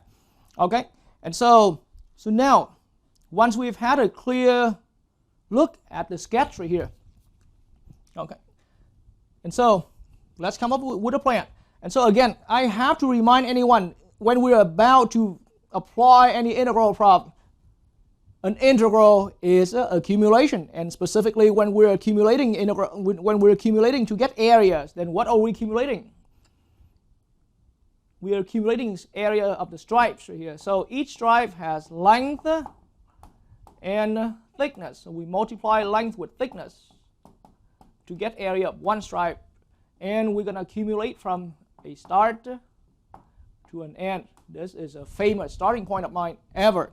And then from there, the next step now is I'm going to put in the picture. I'm going to try to copy as best as I can the picture you've seen on the screen earlier, and then this time I'm going to add in, right after the picture step, right, I'm going to add in sort of like part of the thought process of how I can just like any of you decide whether we're going to go with vertical stripes or horizontal stripes for the accumulation here.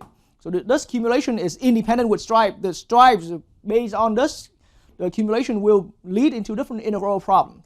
Okay, so the picture is the regions kind of look like this. I mean, it's a line here. I saw a line like that, and I saw another line.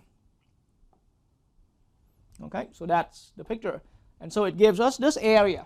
It gives us this area right here. So now even allow me to, because computer could not do this, and it takes a lot of time to do this, but I'm going to erase all the extra part. I only want to retain the part of the shading, I mean the part of the region, so that we can have a better focus point. Okay, so now we only need to focus in this part right here.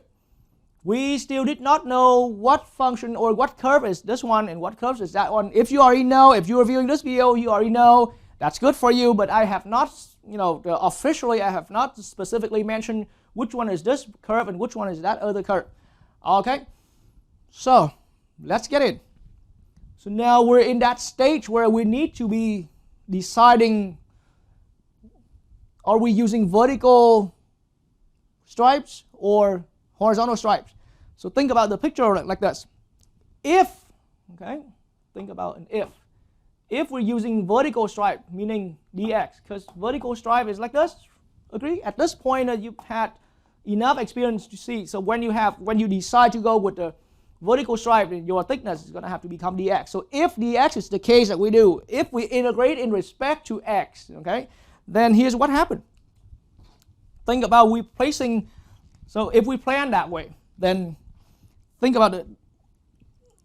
In the way how we do, there is this critical red line that create a break. And what break am I talking about right here?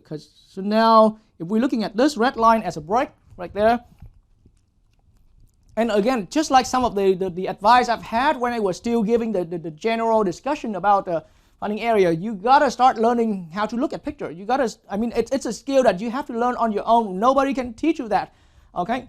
But with this vertical stripe being right at that break right here, then think about it. If I place any vertical stripe to the left of that break, then here's the upper curve, okay? And here's the lower curve, okay? So there's upper curve and there's lower curve. That's the one, okay? Upper curve and lower curve. So that means the x-axis is going to be acting as the lower curve in this region right here. And then here we have an upper curve. And so it starts from here to wherever it ends. I mean, it's going to, I apologize for saying the wrong thing, but so the stripe is going to have to be accumulated starting from this point to the end of the region here. But then we have, before we hit that breaking point right here, then each stripe has a height being determined by the upper curve is this one, and lower curve is here. But then sadly, as our stripes passes through that breaking point, so here, let me put another vertical stripes here. Then this vertical stripe does not share the same property with that stripe here. This stripe to the right hand side of the red breaking point has upper curve.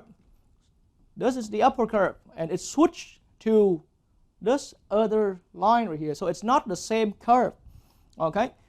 And so the x-axis still remains lower curve. So in that way right here, if we're going with dx with vertical stripes, and we're going to have to produce two integrals. One of them is from whatever the start right here, right, to where that x value, I can call it x1. Okay, so this is x1 value. This is x0 with the starts, and then this is x2 right here. And I made that label up. The lower curve is here. Okay, and so we have to produce one separate integral from the x sub 0 to x1 right there, to that breaking point being x1. Okay, or maybe I should have written that in red ink right there to catch people's attention. So, and this is just a scratch work, things that we put on scratch work as planning step right there. Okay, and so now with that one, and then our function has to, again, it goes up minus low, upper minus lower, okay, multiply with dx. And we have to produce an extra integral. for from x1, okay, to the ending one, x2 on the picture. And then the upper curve switch to a different one, and the lower curve is a different one. I mean, it's probably the same one, the x-axis. But so it gave us, it produced for us, if we went that way, it produced for us two separate integrals. Whereas, now what if, on my other board right here, what if we chose the same area? The same area, let's see, let me try to reconstruct that shape right here, the same area right here, the same region like that. Okay, and then that's just the region, but what if now we choose dy? Because dy means now if we choose horizontal stripes, okay? So consequently, and in your experience up to this point, viewing up to my example 6 right here, horizontal stripe means we're looking at dy for the thickness, okay? And so that means, now think about this, doesn't matter where you place your, and of course if we're accumulating horizontal stripes right here, then the start is at the bottom of the shape to the tip, which is the very top as well. Okay, so any stripe that I put, any stripe, whether a stripe here or a shorter stripe here at the higher the altitude, but in any stripe here, the length of the stripe is simply just determined by one right curve. So there's the right curve right here. Okay, and there's the left curve. Okay, but there's the good news is I see potentially there's only one right curve and one left curve. Doesn't matter where you put your stripe. Okay, and so now at this point right here, the more reasonable plan, the more reasonable plan I would say is to go with dy, the horizontal stripe right there. Because see, in this way right here, we only have to do one accumulation. We take that one right curve minus the left curve, okay, and each thickness is dy, and we're moving from the bottom, which is also easy to find out, okay, and we get up to from bottom to top right there. It's accumulation. So, but that's one thing can be guaranteed. We only need one integral in a way how we can see from the picture, okay. So in that way, now that helps us make the decision. It's better that we go in a picture like that. It's better that we go with dy.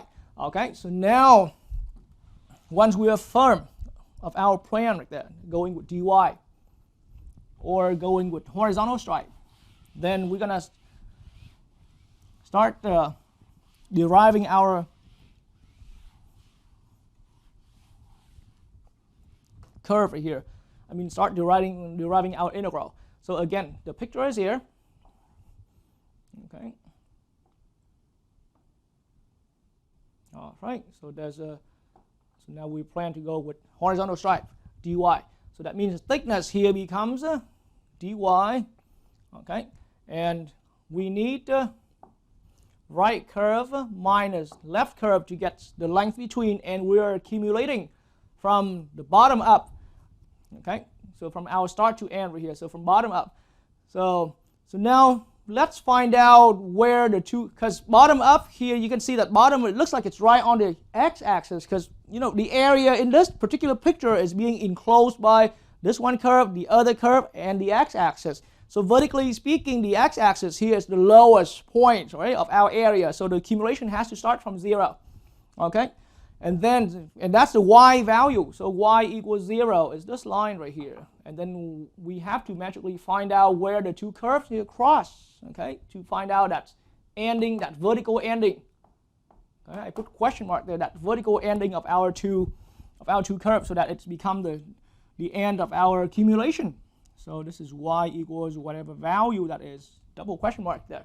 Okay. And so now I'm still going to leave that unknown right there, and then we're going to come back and fill it in.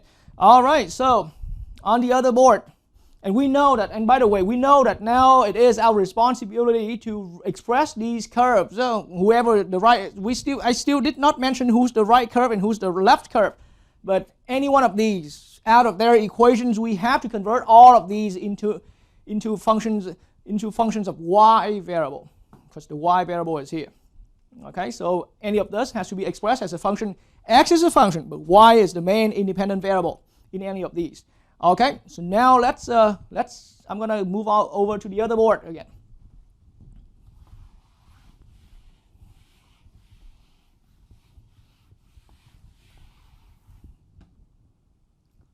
All right, so the first curve was given as x minus y equals 0, one of the two curves.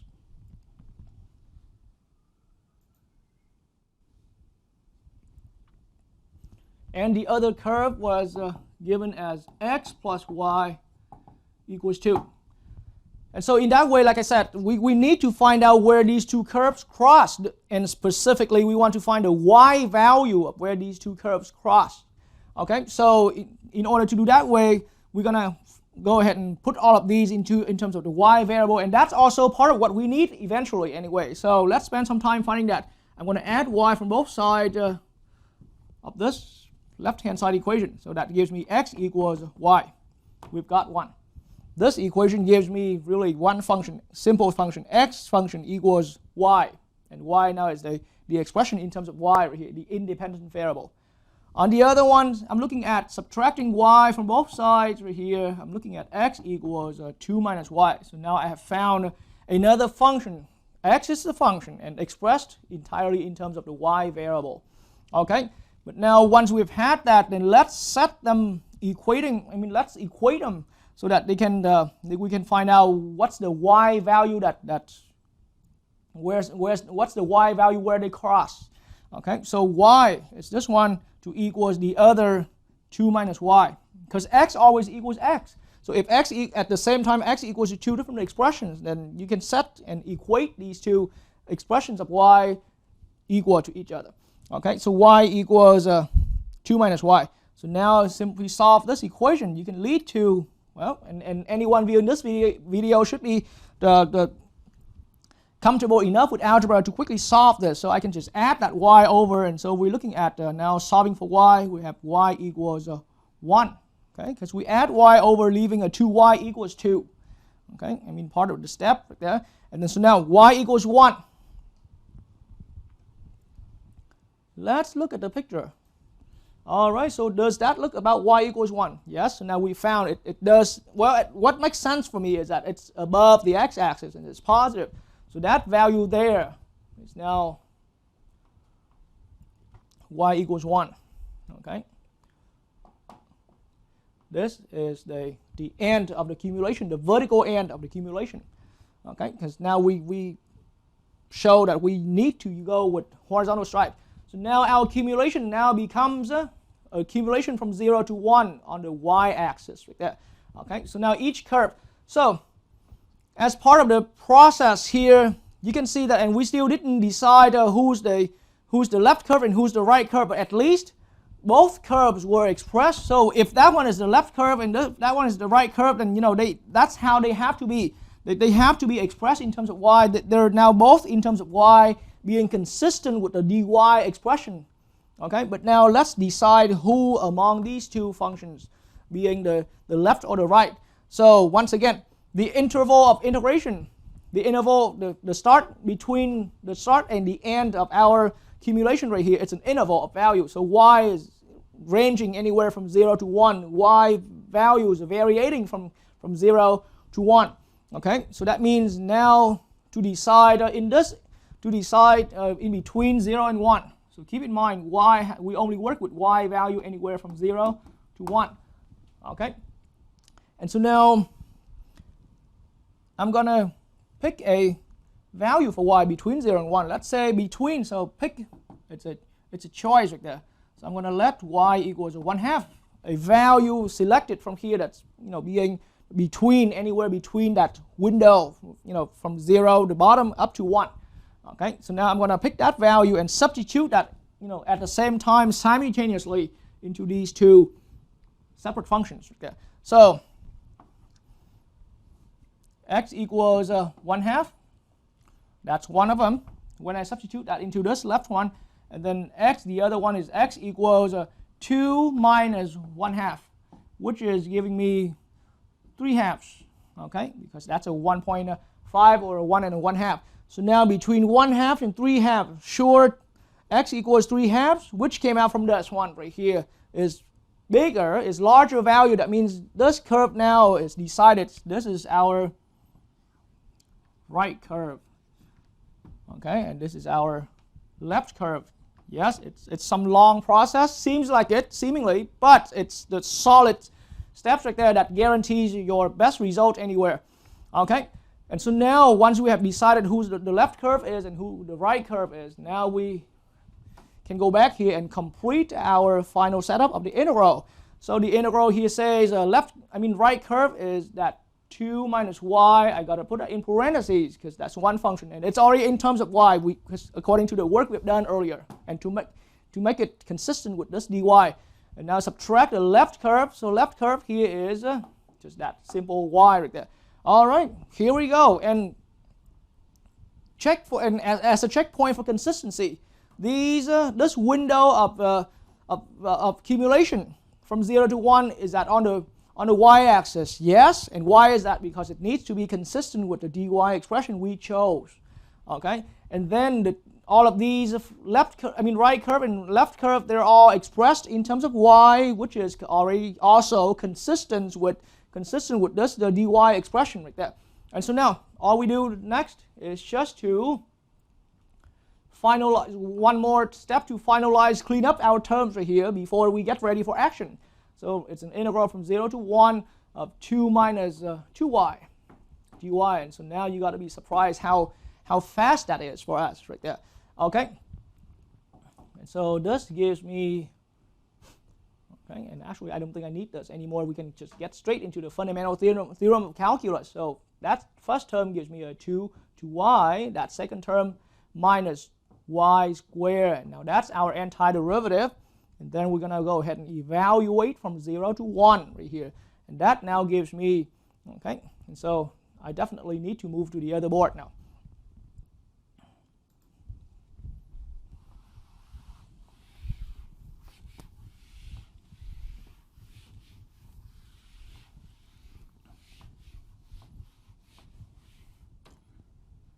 All right, so in that way, I'm looking at 2 times 1 minus 1 all squared. That's the antiderivative subtracted, substituted the upper limits in, and then I'm going to subtract, okay, and now 2 times 0 minus 0 squared.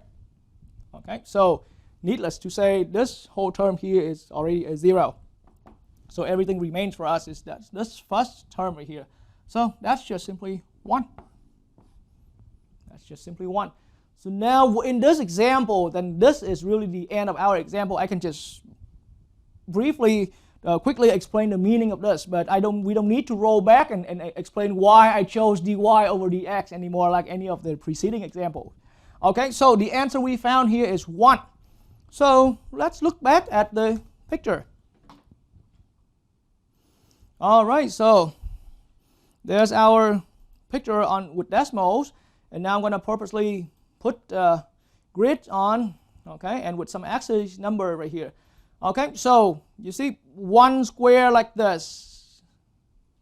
All right, so 1 square like this is a unit square being 1, and so this area was found to be 1, and it makes perfect sense that you can see that the two little half triangles here added up, it filled up 1 square unit, and that's the answer we found. But this time we found that using the approach with calculus and the integral and the definite integral.